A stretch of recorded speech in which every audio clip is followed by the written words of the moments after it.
Hello guys, welcome back to my YouTube channel, Australia Vlog. For today's video ay magluluto tayo ng dinengdeng papaya na may saluyot. Sahugan natin ng inihaw na hito. Una, nagpakulo na ako ng tubig, tapos linagay ko na yung sahog. Tapos linagyan ko rin ng konting luya. Pagkakulo, linagyan ko na rin ng bagoong. Pwede na rin natin ilagay yung papaya. Kasi mas mahirap siyang maluto. Pagkalagay natin yung papaya, takpan muna natin hanggang lumambot.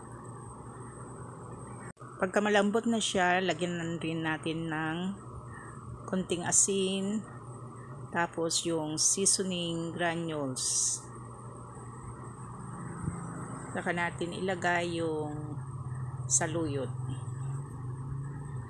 Kung sakaling natabot mo itong puntong ito, that means nagustuhan mo ang aking video, kaya wag mo sanang kalimutang pindutin ang subscribe button at paki-like and share na rin. Yan, linagay ko na guys yung saluyot. Tapos takpan ulit natin hanggang maluto na yung saluyot. Pagkaraan ng ilang minuto, check na natin kung luto na yung saluyot. Ayan guys, luto na siya. Pwede na naman tayong kumain. Sana guys, hindi kayo magsasawang manood sa aking mga ina-upload. At sana may natutunan naman kayo sa araw na ito.